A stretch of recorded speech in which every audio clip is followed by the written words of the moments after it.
Alright guys, so I just got done running this OSFS 120 pre-surpass and it didn't run too well. I had some symptoms that I haven't seen before in one of my force chart rebuilds. So the first one is the high-speed needle didn't seem to lean the engine much, and it didn't reach 4 RPM, and eventually I leaned it so much that it just died, but the RPM didn't increase too much, which was pretty strange. I've never had an issue like that before.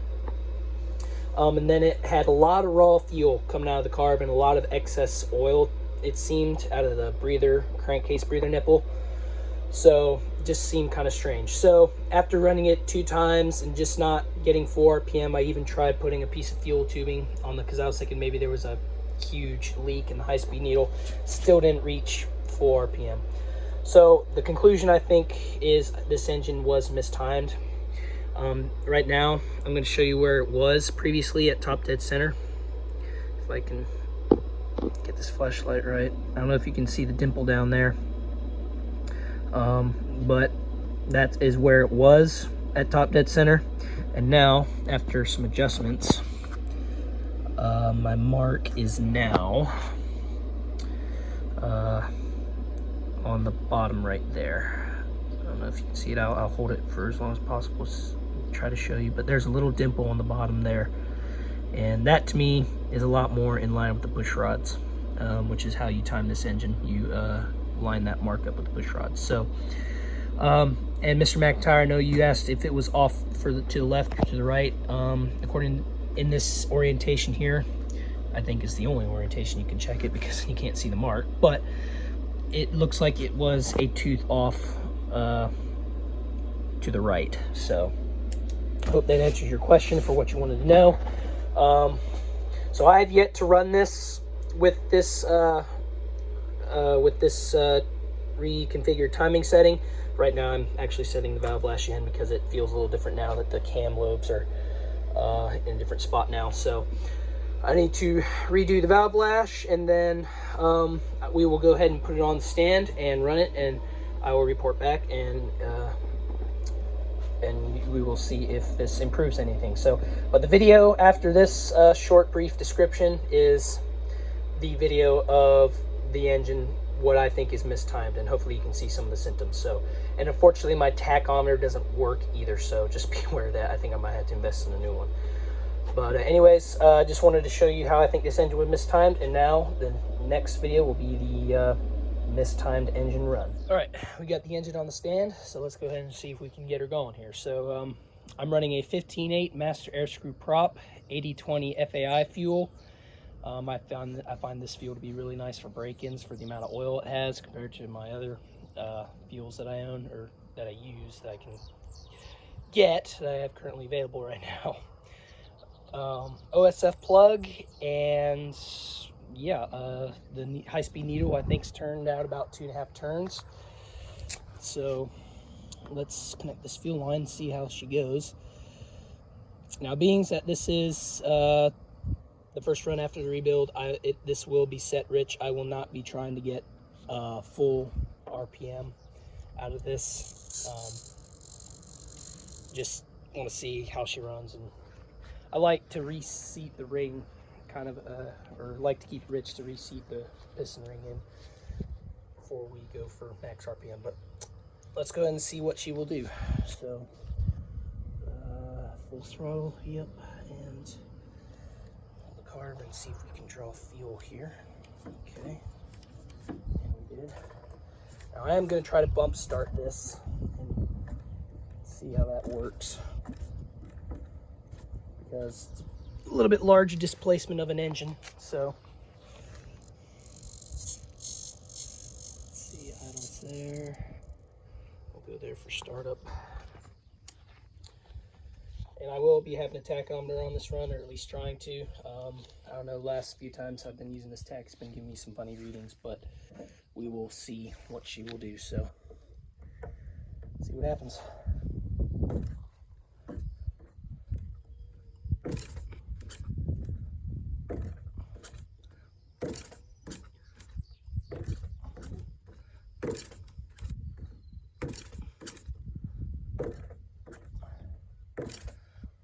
Okay, well, I think she wants a little bit more fuel for this to work. So let's see if we can get some more here. 1, 2.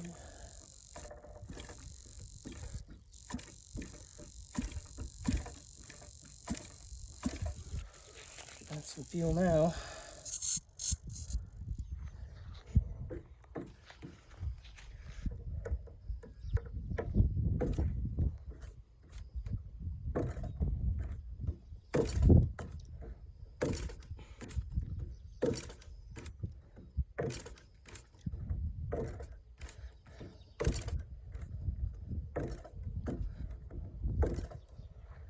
Alright, well, I was hoping I could bump start it, but let's go ahead and hook up the electric starter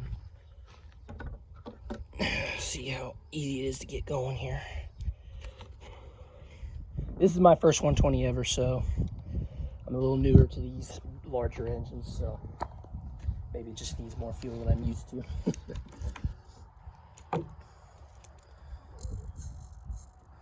There. Alright, let's try this again.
I don't know if that was too lean or what, but it did die right there, and I was at full throttle, so quite possibly could have been the case.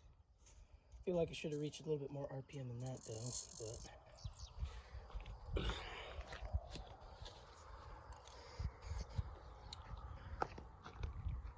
go ahead and try this again.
So that was the first run on this OSFS 120 surpass. So definitely is going to require some tuning. It's very interesting. I'm not quite sure why it died when I was leaning out the high speed there. But I'll keep running it and seeing. It may just need some runtime to get improved. So, but otherwise, it's a really nice fired up first time really easily. So it's freaking loud, man. It's the loudest 4-stroke I've ever heard in a while. So, but anyway, thanks for watching, and I'll probably get some more videos after I really get this thing tuned out, and I'll shoot another run video. So thanks for watching, guys.